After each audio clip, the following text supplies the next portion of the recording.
I exposed my girlfriend's behavior after she called me controlling for years.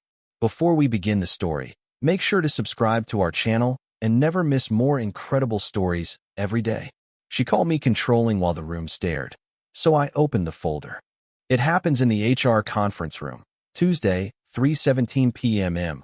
Carpet that eats sound and a humming light that bleaches faces. Tessa sits diagonally from me, hands folded like she's in prayer. He tracks me. She tells the HR rep. Mia, voice wobbling just enough to sound brave. My badge lanyard cuts into my neck. I breathe through the count I teach rookies. In 4, out 6. I'm a dispatcher. Timing is my religion. The folder on the table is a cheap plastic thing with a cracked spine. Inside it, I've kept the diary I swore I'd never need.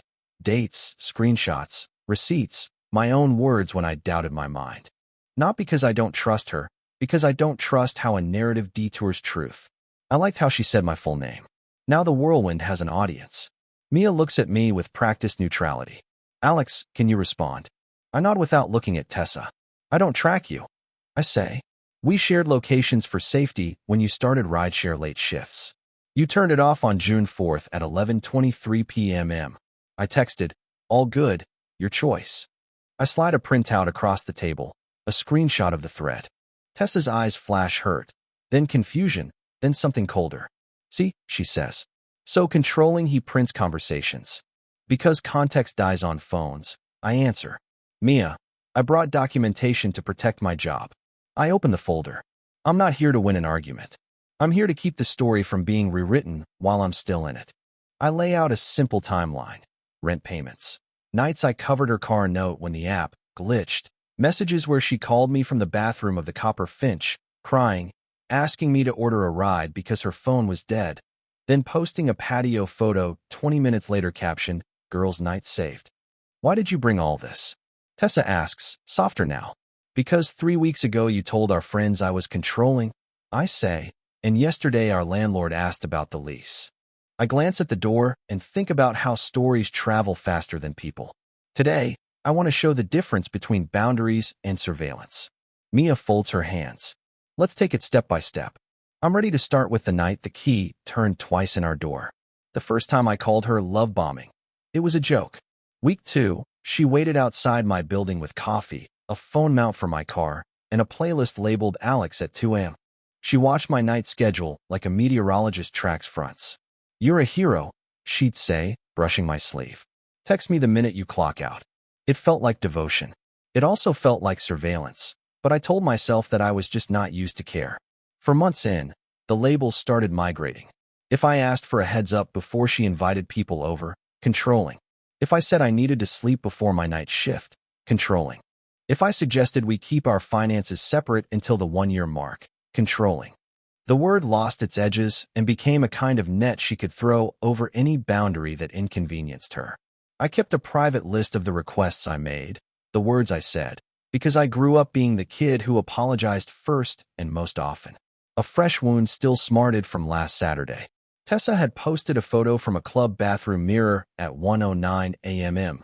Neon pink letters, free woman.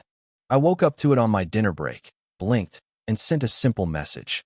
Hey, can you share your ride details when you head home? She replied, there it is. Control. The chat went quiet after that. I imagined her hip against the counter, typing, friends looking over her shoulder, the little laugh she uses like punctuation. When I got home at dawn, she was asleep with her phone face down. I made coffee and stared at the dead plant on the windowsill, something we kept promising to water. Later that day, she kissed my cheek and asked me to spot her car note because the rideshare app glitched. I transferred $238 and split the grocery bill and told myself love was a ledger that balanced eventually. But the word kept echoing. Control. Control. It did something to my body, made my shoulders lift, made my jaw live in a hard line. I booked an appointment with Dr. Patel through a low-cost clinic and said, I need to know if I'm the problem. He said we'd start with definitions and a timeline. I left that first session determined to write everything down before memory edited it. The first red flag I couldn't ignore came wearing a sticky note. I found it on our fridge on a Wednesday. Emergency. Rent late. App error again. Can you send $400 by 5? There was a smiley face and a heart. It was 4:12 p.m. I had 48 minutes to decide whether to be generous or suspicious. I chose generous. Later, when I checked our bank portal, I saw her half of rent had posted 2 days earlier. She shrugged. Must be the app Cash. You know how tech is. There were disappearing nights that came with soft stories. We went to a second spot. My phone died. I slept at Nia's, she'd say. Except Nia would text me about a work trip. When I showed Tessa, she kissed my forehead. See? Your need to check is the problem. I told myself I was overreacting. People are messy. Schedules tangle. I put a sticky note on my own brain. Be patient. But doubt knows how to pick locks. The rideshare receipt on June 4th said she went from the Copper Finch to an address we didn't know at 11:19 p.m. The photo posted at 11:31 p.m. tagged a different bar across town. We hopped, she said. Girls' night saved. Another flag, a duplicate charge for a streaming service I don't watch, coincidentally matching a movie she mentioned seeing at a coworker's place. A small thing, but small things form a path when you're forced to walk them every day. I took a legal pad and wrote lines like I was training a rook. Date, time, claim, proof. Then came the HR ping, an anonymous message about control issues at home affecting my work. Mia forwarded it with a blank subject and a polite, "Can we chat?"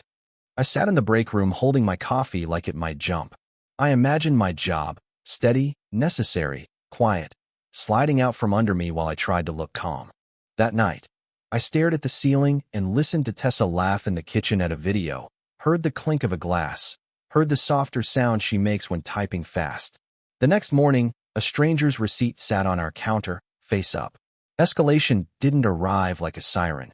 It arrived like a toast. Friday, we went to Lena's birthday at the Quarry, one of those places with concrete walls and bistro lights that make everyone photogenic. Tessa wore silver hoops and a new smile I hadn't seen. When a friend joked about couples' passwords, she lifted her glass and said, "Alex is obsessed with control. It's okay, dispatchers can't turn it off." Laughter ricocheted. My face felt wooden.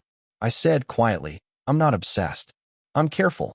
She leaned in, microphone voice. Careful is what men say when they mean controlling. A cluster of phones came up like flowers. Someone recorded. I watched my reputation scoot to the edge of the table and peered down. I excused myself, went to the hall, called Marco. He listened without interrupting. "You've got receipts?" he asked. "I do," I said.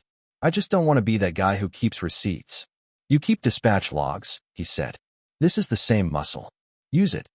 On the way back, a process server in a navy blazer asked my name. He handed me a sealed envelope. Notice for a lease compliance check due to reported disturbances. My stomach turned to static. I thought of the anonymous HR message. I thought of the stranger's receipt on our counter. A boutique liquor store, 12:07 a.m., with a loyalty number ending in 43, Tessa's last 2 digits. The cashier had scrawled, "See you soon, T." on the bottom. Back at the table, Tessa kissed my cheek and posted a boomerang of us clinking glasses, then typed a caption about healthy boundaries with a sparkle emoji, like the argument itself was aesthetic. "Look how cute," she said. I smiled like a man whose shoe is nailed to the floor. When we got home, she said I ruined the vibe because I was icy. I said I was processing. She posted a long caption about emotional labor and how some men call it drama. I lay awake picturing my HR file, our lease, the edges of my life going soft where they should be firm. It was time to stop arguing feelings and start reviewing facts with someone neutral. Isolation arrived in pieces. One friend stopped inviting me to pickup games. Another muted our group chat until things calmed down. Tessa's posts gathered sympathy like lint. "Trying my best with a partner who needs control," she wrote, and 3 women I barely knew sent her hearts. Marco texted, "Stay steady." Paper trail. Nia called on Sunday and spoke in that slow nurse voice she uses with patients who've been scared too long. "You don't have to prove you're not a monster," she said. "Just prove what's true and protect your peace."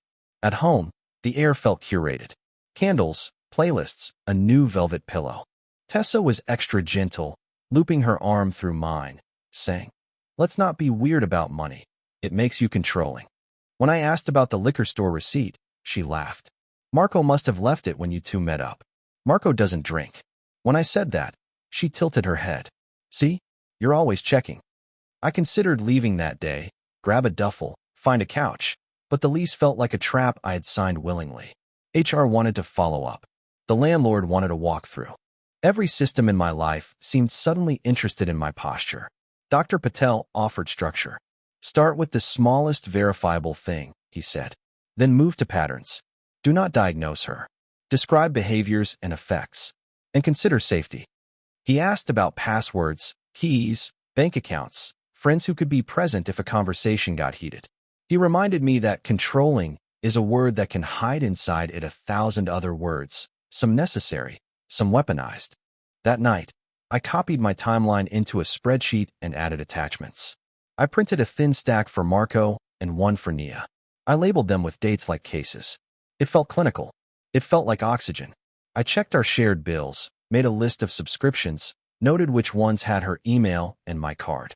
I changed 2 passwords and scheduled a bank appointment. When I finally slept, the table left a grid on my cheek, and my phone buzzed with a tagged post. Imagine sleeping while your girlfriend carries all the emotional weight.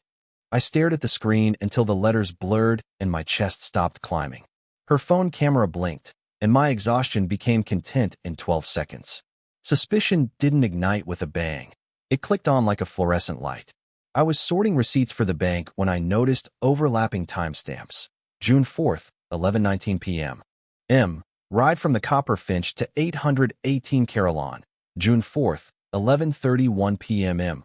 Photo tagged at Violet Room across town. 12 minutes, 2 neighborhoods, 1 dying battery that somehow posted.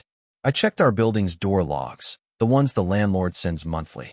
Tessa's fob pinged at 2:42 a.m., but her story said she slept at Nia's. The duplicate ride receipts included a driver named Luis logged in twice, 2 fares from 2 apps, same last 4 of Tessa's card. I wrote it all down like I was calling coordinates to a crew I couldn't see. Mark 1, Mark 2. Then I found the archive. Her messaging app, the one she swore she barely used, had a hidden folder labeled Old. Inside, muted threads with a co-worker named Jamie, flagged with hearts. Screenshots of memes sent at 3 a.m. The phrase "after he clocks in" showed up 3 times. My hands shook. I told myself not to scroll for pain. I looked for structure instead. Dates, locations, the skeleton of an explanation. I didn't confront her. Dr. Patel had said, collect ethically. Be ready to speak plainly. Decide whether you want understanding, accountability, or exit. Marco said, if you blow up now, she'll salt the earth. Nia said, loop me in if things turn.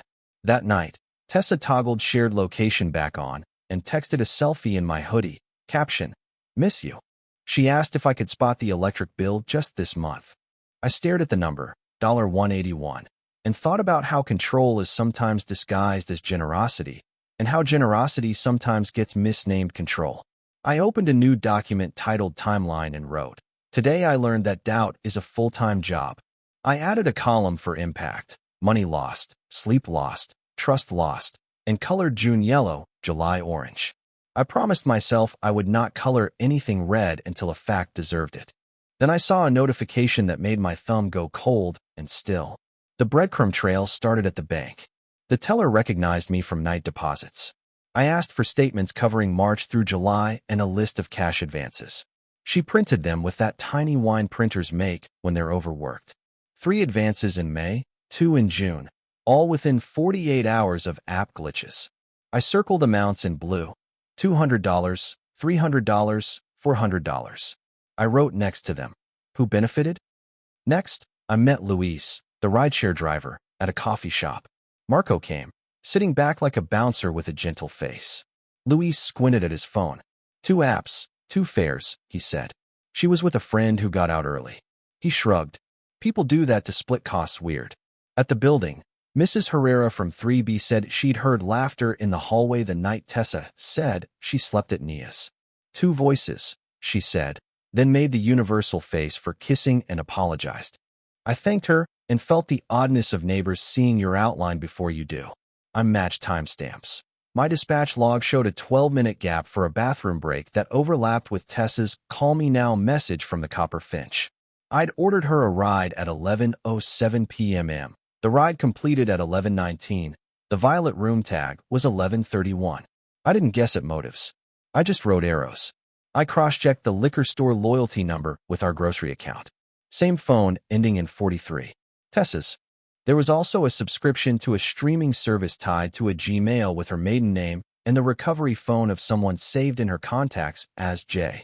By the time the sun slid down, I had a board's worth of facts and nowhere to hang it. I photographed the pages and backed them up to a drive that required a code only Marco and Nia had. Mia's calendar invite included the respectful conduct policy, highlighted paragraphs about off-duty conflicts that spill into work, plus an employee statement template. There was a line, "You may bring a support person." I pictured Tessa's perfect posture bending a room. I pictured myself answering with only what I could prove, no adjectives, no guesses, just dates and times and totals. Then HR emailed a meeting invite with a subject line that changed everything. The subject line read, "Clarification needed regarding off-duty conduct allegations." In the body, Mia listed 2 items, whether I restricted partners' movement and whether I monitored partners' communications. The second one burned. I had never asked for her passwords. I had asked for receipts for bills in my name. I had screenshotted my own messages when her posts flipped our story in public. That's when the what snapped into focus. It wasn't random chaos. It was triangulation. The coworker, Jamie, appeared across the receipts like a watermark, a streaming login, a ride drop-off street, a recovery phone number. The staged crises were not emergencies. They were levers, sudden rent problems, minutes before my shift, last-minute bills, a sobbing call from a bathroom when she knew I was at work and couldn't come. Financial strings tugged at whatever I didn't want to lose. I printed a new page titled Pattern. In clean language, I wrote, "Tendency to label boundaries as control.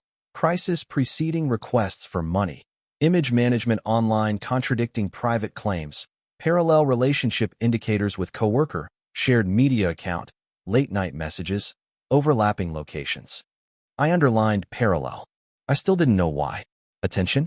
Backup plan. Storyline.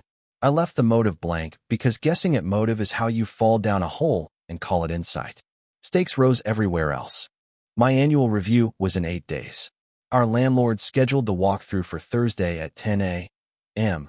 to confirm noise complaints and guest policy.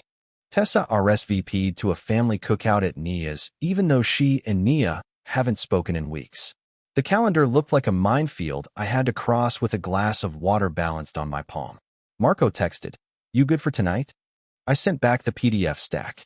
He replied with one line, "We set a boundary, we hold a boundary."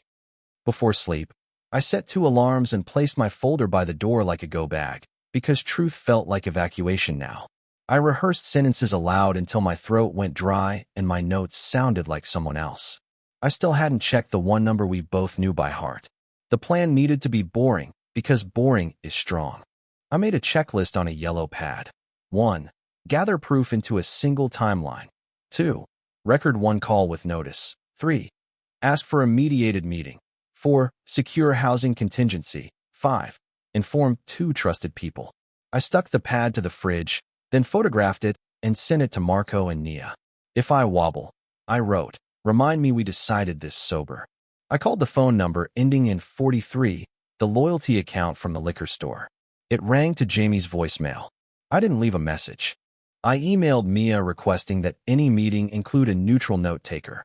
I picked 3 dates and asked for the room with the glass wall. I opened our lease and circled the clause about misrepresentation leading to termination.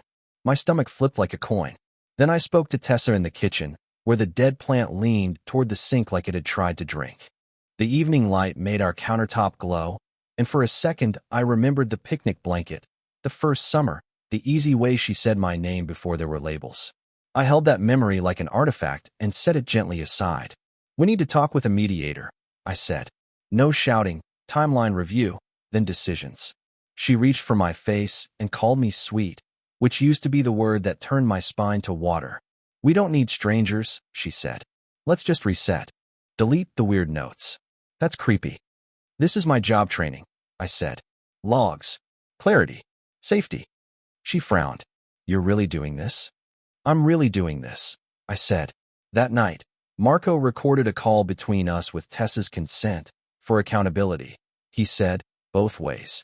I read the dates and amounts. $238 car note June 2nd, for $100 cash June 21st, $181 electric July 3rd.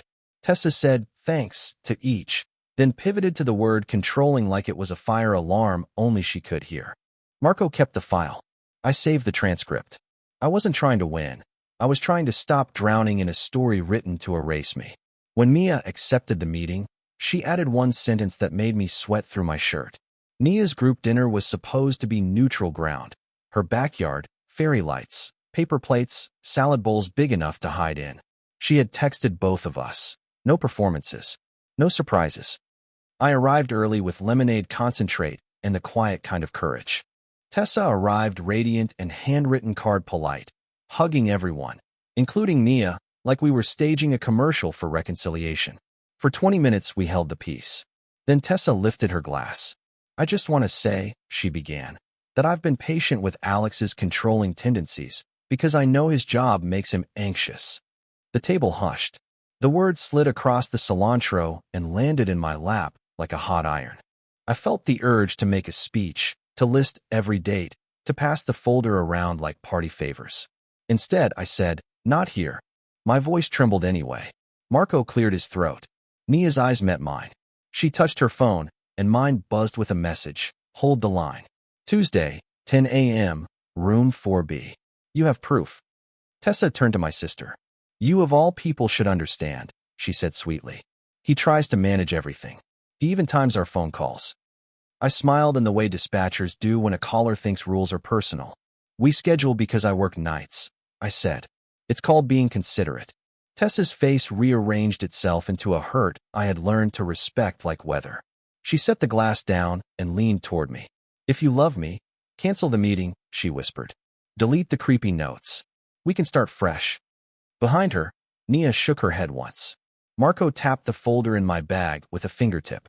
My hands were so cold I could feel the condensation on the lemonade bottle like ice. I won't cancel, I said. I won't delete. Tessa's smile vanished. Then you'll see what happens when people hear what you're like. The table murmured. The fairy lights hummed. The lemon slices looked like coins on a plate. Then Tessa stood to make a toast I would never forget, and feared completely. We arrived early to room 4B, the one with the glass wall. Mia sat with her laptop and a second chair pulled slightly forward. Neutral note taker, she said, introducing a temp named Jordan whose expression was a placid pond. Marco took the support seat. Tessa arrived at 10:02, hair swept back like a case closing. She hugged Mia, then looked through the glass at me with a pity that pinched. Ground rules, no raising voices, timeline first, then responses, then decisions. I slid the folder onto the table and placed a copy in front of Tessa. She didn't touch it. This is humiliating, she said. Couples handle things privately. We tried privately, I said. I'm here to clarify and protect work boundaries. I started with the smallest verifiable thing, the rideshare on June 4th. I showed the order time, the completion time, the violet room tag. I read my text. Home safe. I read her reply. You care too much. I placed the liquor store receipt beside the loyalty account number ending in 43. Tessa sighed. I buy treats for my team, she said. You're making it sound shady. I moved to finances, $238 car note, for $100 cash, $181 electric. These are totals I paid, I said. You thanked me and said you'd reimburse. You haven't. Money is control, she said softly to Mia. He never lets me forget. Marco said nothing. Jordan typed. Mia asked me to continue. I opened the page labeled parallel and showed the streaming login with Jamie's recovery number. I emphasized that I wasn't accusing. I was describing overlaps that needed explanation. Tessa's eyes hardened. You went through my phone? No, I said. Shared accounts, receipts, and publicly visible tags, plus a folder you showed me yourself. Mia nodded. Let's proceed. She slid a box of tissues toward the center like a prop that belonged to no one yet. The room smelled faintly of dry erase marker and lemon cleaner, a scent that made me feel both safe and emptied out. I had one last page, the recorded call transcript, time-stamped and consented. Tessa reached for her bag with the speed of someone grabbing a fire extinguisher. I read the transcript, steady as a metronome. My questions, her thanks, the pivot to controlling.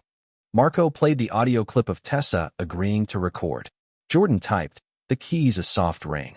Mia watched like she was reading a weather map and deciding whether to close schools. Then I put the page titled pattern on the glass wall and spoke in nouns and verbs. On June 4th, ride ordered at 11:07 p.m. completed 11:19. Violet room tag at 11:31. On June 21st, cash request preceding rent by 48 minutes. On July 3rd, electric bill request day of HR email. Overlap with co-worker accounts indicated by recovery number and shared streaming login. I sealed my mouth before adjectives could escape. Tessa laughed, a delicate sound that didn't reach her eyes. "You are so intense," she said. "You're making a conspiracy out of errands. Jamie is a friend. The login is on a TV at work." Mia asked, "Do you dispute the dates and amounts?" Tessa blinked like the question was rude. "I dispute the framing," she said. "He times our calls, he prints my messages, he collects my receipts. That's controlling." I inhaled. "I time calls because I dispatch emergency vehicles. I print messages because HR is here. I collect receipts when my card pays."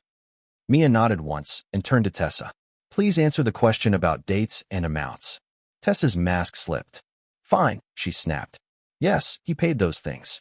It was temporary. And yes, I turned off location because I needed peace from his anxiety." She looked at me like I had taken something from her. "You're punishing me for not wanting to be monitored." "Boundaries aren't monitoring," I said. "They're agreements we make in daylight so nights are safer." Tessa's jaw worked.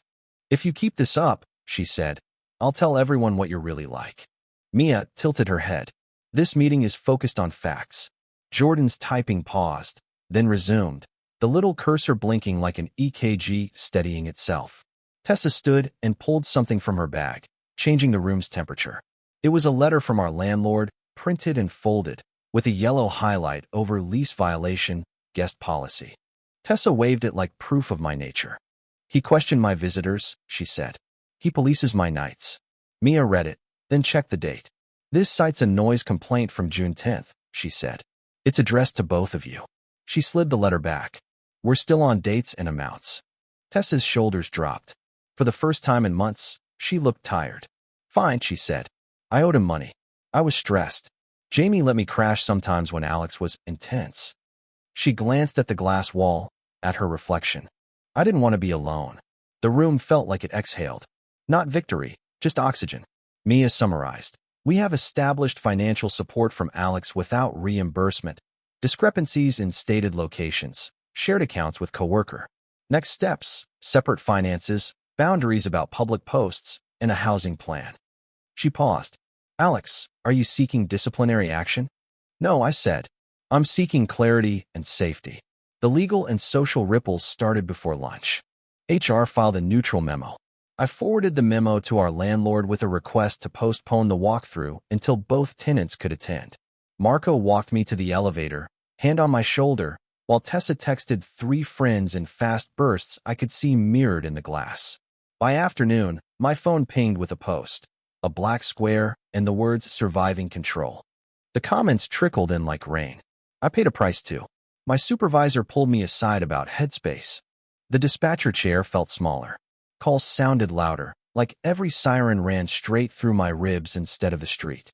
At home, I put 2 mugs in a box and labeled it mine. The plant dropped a brown leaf like applause for closure. I changed the Wi-Fi password and left a note with the new one taped to the router. I also froze a joint account, sending Tessa the bank's number with hours and a calm line about next steps. Then unknown numbers flooded my phone with the same rehearsed accusation. Healing wasn't cinematic. It was calendars and checklists and the quiet act of telling the truth even when no one clapped. I moved to Marco's couch for a week, then a room above a bakery that smelled like bread at 3 a.m.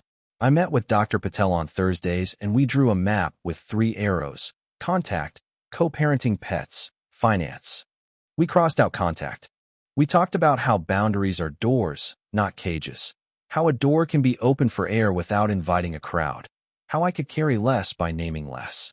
The plant moved with me and recovered on a sill that caught morning light. It looked shocked by water, then grateful. I trimmed the dead leaves and kept 2 in a book as a reminder that even stubborn brown can give way to green. I wrote a letter to mutual friends that wasn't a manifesto. We have different stories, it said. Here are the facts I can prove, attached. I wish her safety. Please do not involve me in debates.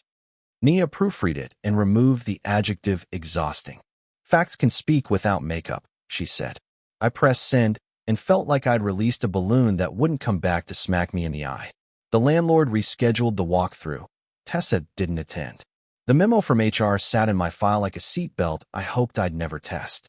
I opened a new bank account and set up alerts that buzzed like polite bees. I turned off comments on my own posts and wrote one short update. Taking space. Wishing everyone well. It felt like placing a cone in the street and finally believing cars would go around it. Boundaries became written, not spoken. No loans. No shared logins. No responding debate. If an apology arrived, it would be accepted with conditions on paper, not in a rush of relief. The word controlling stopped echoing. The word choice found a chair in my kitchen and stayed. One morning I woke up before the alarm and realized my jaw wasn't a fist. I made eggs, ate them hot, and didn't look at my phone until the plate was clean, a small ceremony of choosing my own morning. Then my phone buzzed with a name I hadn't seen in months, and my chest tightened. The name on my screen was my own, an email draft I had written months ago and scheduled. If you're reading this, remember what's true. Inside, I had pasted the timeline, the receipts, the transcript link, the clinic's sliding scale number. Past me had reached forward like a patient coworker tapping my shoulder at the console. I sat there and let the kindness land. Here is what I learned. Labels travel faster than facts, but facts travel farther when repeated calmly and stored where panic can't erase them. Boundaries are not about making someone small. They are about standing at your full height without blocking another person's exit. Documentation is not romance, but it can be mercy when the room fills with smoke. Love without a plan collapses under its own goodwill. Compassion is strongest from a safe distance. I wrote a brief update to the group chat. I'm okay. Taking space. Please don't pick sides. I texted Tessa one line. Please send your forwarding address for mail, and left it there. Marco sent a picture of his dog wearing my old hoodie. Nia sent a photo of sunrise over the hospital parking lot, a sky like a soft bruise turning gold. I taped the plant's 2 pressed leaves beside my desk and promised to water both of us on schedule. Practical takeaway? If someone calls you controlling for wanting clarity, write things down. If I ever love again, the rules will be written, simple, kind, and visible, with room for both people to keep breathing. Keep receipts of money that leaves your account. Screenshot agreements. Ask for meetings with witnesses. Use words like boundary, timeline, safety, and keep adjectives in your pocket where they belong. If you need help, ask a professional who has no stake in your plot twist. And tell the truth to yourself first, so you can say it calmly to others.